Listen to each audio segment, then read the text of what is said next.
Dwayorgs. Gradogs. Shapers. Lend us your ears.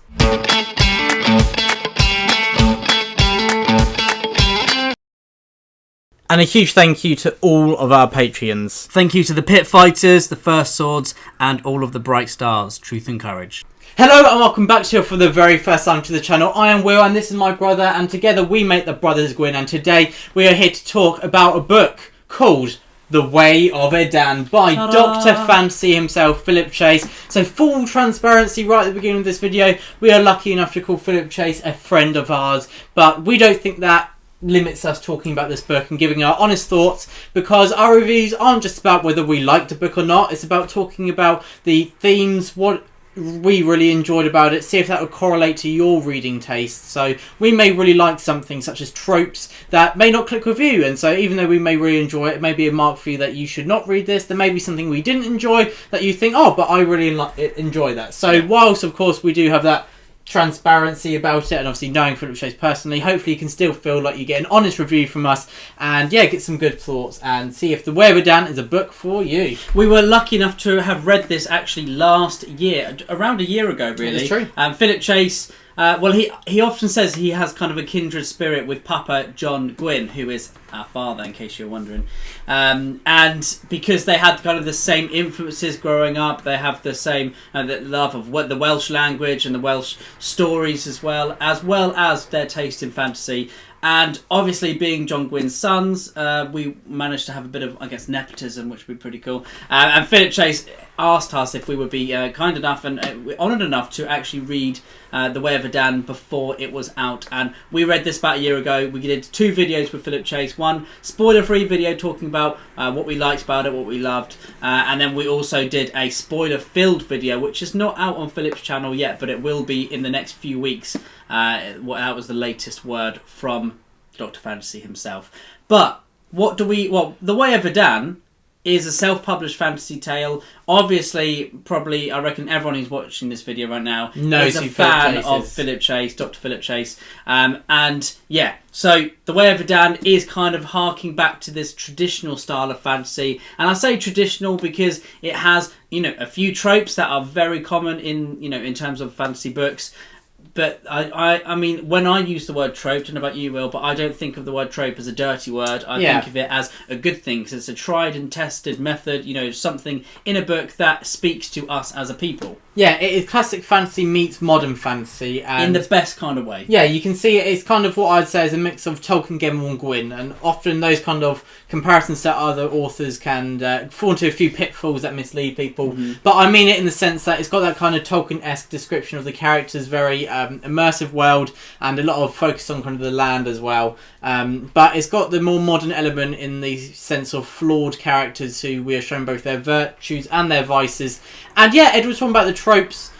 For me, I think tropes are a good thing if they're done well, if they're slightly different, because yeah, people enjoy tropes for a reason. But if you are looking for something to just kind of keep away from any tropes at all, this may not be the read for you right now. But most people, I think, they're fine with tropes as long as they're done in a slightly different way. Because this does have a few, such as kind of the boy who is taken away from his hometown for some reason and has a lot of growing to do, and there's some plot points revolved around him, and there's kind of a prophecy coming into play as well. Things that I really enjoy. I think sometimes they can come across a bit stale, but we've just read the first instalment, of course, but I think that it's done really well, and I'm really looking forward to seeing where this leads. And something we should have mentioned is that Philip Chase is spoiling us this year, because this is a trilogy. This is book 1 of the trilogy, and he has over 18 years written all 3, so it's been a long process. And an extra 1. Where we will talk about that in a second.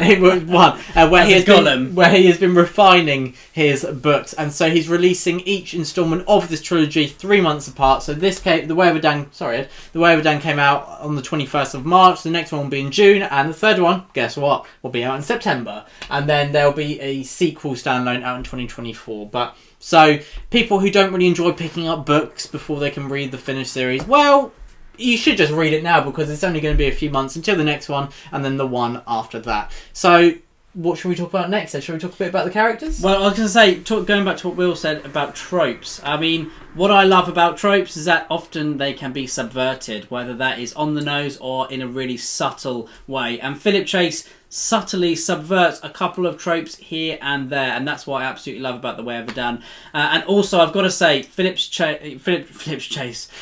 prose is absolutely top notch. It has this at times eloquent kind of archaic style to it that kind of lilts with the land as he's describing it, and there are, there's kind of a lexicon that Philip uses based around the culture that he's writing about there, and it's always slightly different depending on who he's writing from the perspective of, and that shows really assured writer. I love that. Joe Abercrombie does it for one. That's exactly He's the first name that springs to mind. His prose alters depending on whose head he is in. Like Logan will talk in a more sophisticated way about weapons, whereas he wouldn't talk about in a sophisticated way about cities, that kind of thing. So, and Philip Chase does that as well, and it's absolutely brilliant. It always feels like you're reading something fresh, and you're always on your toes because you're not sure quite not what to expect. Yes, and that kind of leads into the next bit I was going to talk about, is that Philip Chase has a very immersive world here. He's worked in it for a long time. He said that before he started writing, he wrote down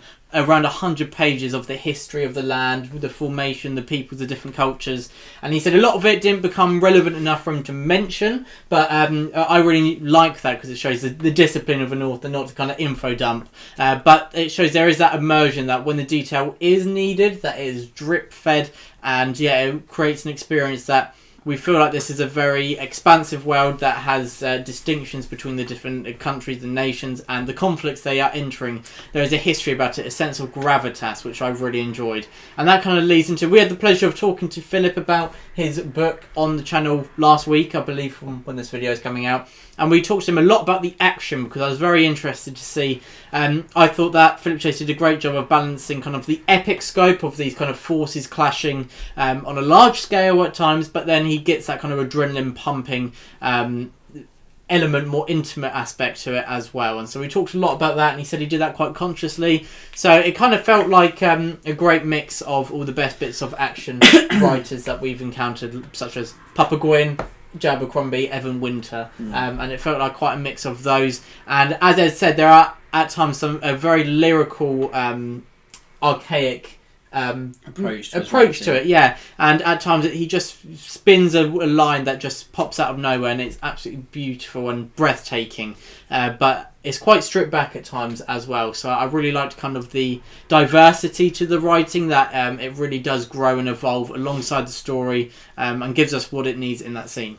Philip has this kind of linguistic approach to his writing. Obviously, he is a medieval professor as well. His love is languages, much akin to Tolkien, and that is, where there is a big similarity. I mean, I've never actually read someone's work and been able to compare it to Tolkien in terms of the way it is written and the love for language, for landscape, and all things, like the etymology of words. You just feel like Philip has poured so much work into this world, into every single word. It has a meaning and it's there for a reason. Even this, the central POV, Dayraven, is taken from Beowulf, the Old English poem, and there are so many influences there that we were able to pick out and see in Philip's writing. And it, Cormac McCarthy's quote, "Books are made out of other books," is so true here, because Philip wears his influences on his sleeve, and I love that. But I also love that he takes things in his own direction. Now, it is multi-POV fantasy. You will follow female wizards, basically. You will follow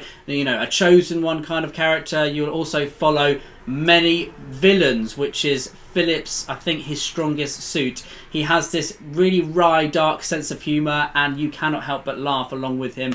And I also just completely love the way that Philip kind of unfolds a few of these villains, as they were, but makes them so real. And I actually found myself crying at one of the villains, just a paragraph here where you really just got under the skin of the villain. I mean, I keep saying villain, but it didn't feel like a baddie. Exactly, so much more grey than traditional fantasy, and that is exactly where it is traditional fantasy.